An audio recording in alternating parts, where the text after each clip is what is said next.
নমস্কার। একটা ভিডিও দেখলাম, দেখে আমি একটা টেক্সট করেছিলাম। সেটা হচ্ছে রাজুর পকেট পরোটা। এ খুব একজন ভাইরাল ব্যক্তি, যে ভাইরাল হয়েছে মানুষের কল্যাণে, মানুষের জন্য। আমি ভিডিওটা হারিয়ে ফেলেছি, দেখাতে পারছি না। তা সেখানে একজন একজন না দুজন ওকে বলছে জয় শ্রীরাম দাদা। ও বলছে একদম রাজনীতি করবেন না। পরক্ষণেই ও বলছে জয় বাংলা। ও রাম নাম মুখে আনতেও লজ্জা লাগছে, কিন্তু জয় বাংলা মুখে আনতে লজ্জা লাগছে না। এই যে ন্যারেটিভ সৃষ্টি করা, এই ন্যারেটিভটা সৃষ্টি করেছে যারা, তারা যে বলে তারা সংবিধান সম্পর্কে কিছু জানে। ভারতবর্ষের সংবিধান যে প্রিয়াম্বল আছে, অর্থাৎ যে প্রস্তাবনা আছে, সেই প্রস্তাবনায় পরিষ্কার করে বলা আছে, we the people of India having solemnly resolved that our constitute India into a sovereign, democratic, socialist and secular republic। যদি আমি ভুল বলে থাকি তাহলে আপনারা দেখে নেবেন। আপনারা আমার থেকে অনেক বেশি শিক্ষিত লোক, আপনারা বুঝে নেবেন, দেখে নেবেন। এইখানে জয় বাংলার কোনো স্থান নেই। জয় বাংলা বলা মানে ভারতের থেকে বিচ্ছিন্ন হওয়া। জয় বাংলা কথার অর্থ হচ্ছে জয় বাংলা মানে বাংলাদেশ। এটা তো অ্যাকচুয়ালি বাংলাদেশের ডায়লগ। সেটাকে জয় বাংলা, পশ্চিমবঙ্গে একটা ন্যারেটিভ সৃষ্টি হয়েছে জয় বাংলা বলা। জয় বাংলা বলা মানে হচ্ছে বাংলা অর্থাৎ পশ্চিমবঙ্গকে ভারতের থেকে বিচ্ছিন্ন করা, আমার এটা মনে হয়। আর এই যে সেকুলার কথাটা লেখা আছে না সংবিধানে, যে সেকুলার কথাটা, এটা তো প্রথমে লেখা ছিল না। এটা ইন্দিরা গান্ধী এই সেকুলার কথাটার আমদানি করেছে। তারপর থেকে সেকুলারিজম ব্যাপারটা এসছে। তা আমার প্রশ্ন হচ্ছে, এই রাজু পকেট পরোটাকে, যে শ্রীরাম বলতে ওর মুখে বাজছে, ও যদি নাস্তিকও, তো আমার কিছু বলার নেই, আমি কিচ্ছু বলতাম না। ও তো নাস্তিক নয়, কারণ ওর দোকানে ঠাকুর দেবতার ছবি লাগানো আছে। ও নিজে একজন হিন্দু বলে, আমি জানি না হিন্দু কিনা।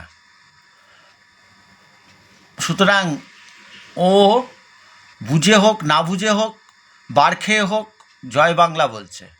এটা কি? আমার সেখানে আপত্তি।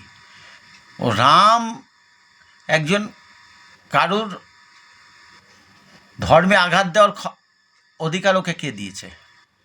ধর্মে আঘাত দেওয়ার অধিকার কে দিয়েছে? আপনারা একটা কথা চিন্তা করুন।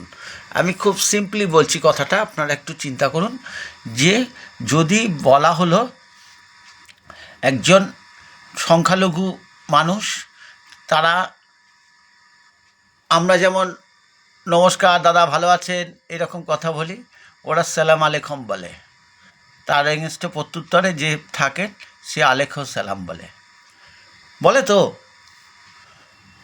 সুতরাং সেখানে রাম বলেছে জয় শ্রীরাম দাদা বলেছে, তার উত্তরে ওর কি উত্তর ছিল? হ্যাঁ হ্যাঁ ঠিক আছে জয় শ্রীরাম। এখানে রাজনীতি করবেন না। তাহলে রাজনীতি করবেন না, ঠিক আছে, রাজনীতির কথা। রাম কি রাজনীতির অংশ? পুরুষোত্তম রাম কি রাজনীতির অংশ? আমার প্রশ্ন এখানে। আপনারা জানলে উত্তর দেবেন তো, যে রাম কি রাজনীতির কোনো অংশ? শ্রীরাম হচ্ছে, পুরুষোত্তম রাম হচ্ছে একটা আদর্শ, যে আদর্শে আমরা উদ্বুদ্ধ হই। তার জীবনশৈলী, তার যে চেতনা, রাম মানে একটা চেতনা, একটা আভা, একটা চরিত্র গঠনের একটা দিক। আমি তো এইভাবে ব্যাখ্যা করি, এখানে রাজনীতির নয়। কিন্তু আমাদের এখানে একটা ন্যারেটিভ লাগানোর চেষ্টা হয়, রাম মানে হচ্ছে উত্তরপ্রদেশের, রাম মানে হচ্ছে উত্তর ভারতের, রাম মানে হচ্ছে বিজেপি। Not necessary. রাম মানে বিজেপি। হনুমান চল্লিশা পাঠ করা অন্যায়, রাম বলা, জয় শ্রীরাম বলা মানে বিজেপি হয়ে গেল। এইগুলো কোন ধরনের উদ্ভট বাঙালি মানসিকতা আমার মাথায় ঢোকে না। এই কারণেই বাঙালিরা আজকাল দিন দিন পিছিয়ে যাচ্ছে। সুতরাং আমি বলবো, ভাই রাজু, কোনো হিন্দু মানুষকে তুমি অপমান করেছো, আমাদের ধর্মে আঘাত দিয়ে কথা বলেছো, আমাদের পুরুষোত্তম রামকে তোমার মুখে আনতে অসুবিধা হচ্ছে। সে বার খেয়ে বলো আর যাতেই বলো, যেখানে ব্যবসাটা করছো সেই ব্যবসার জায়গাটায় কোনো ভাড়া দাও না, তুমি ভাড়া দাও না। তোমার ওই মানুষগুলো, হিন্দু মানুষগুলো খায় বলে তোমার ব্যবসাটা চলছে। আজকের থেকে আমি তো বলছি, রাজুর পরোটা টোটালি বয়কট করুন। রাজুর পরোটা কেউ খাবেন না, কেউ ওর দোকানে যাবেন না। দেখি ওর কত বড় ওর পাটা হয়েছে, বুকের পাটা দেখুন। আপনারা সবাই বয়কট করুন রাজুর পরোটা। ভারতবর্ষের থাকবে, ভারতবর্ষে করবে, জয় বাংলা বলবে। জয় বাংলা কোনো স্লোগান নয়, জয় বাংলা হচ্ছে একটা বিচ্ছেদগামী মানে বিচ্ছিন্নতাবাদী সংগঠনের ডাকে করা। এর সাথে আজাদ কাশ্মীর, ভারত টুকরে হোঙ্গে, এইসব কথার মিল আছে। যদি ভুল বলি তাহলে আপনারা কমেন্ট করে জানাবেন। সুতরাং আমার উদ্দেশ্য নয় কারোর পেটে লাথি মারা, কারণ সে ব্যবসা করে খাচ্ছে, কিন্তু ধর্মের আঘাত দিয়ে কথা বলাতে আমার আপত্তি আছে।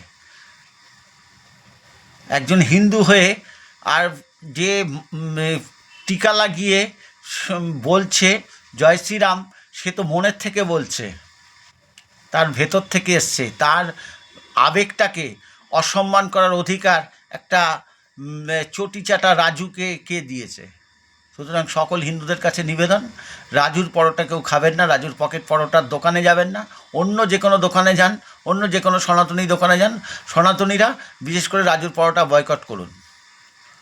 এ কথা বললাম। জয় শ্রীরাম, বন্দে মাতরম, ভারত মাতা কি জয়। ধন্যবাদ।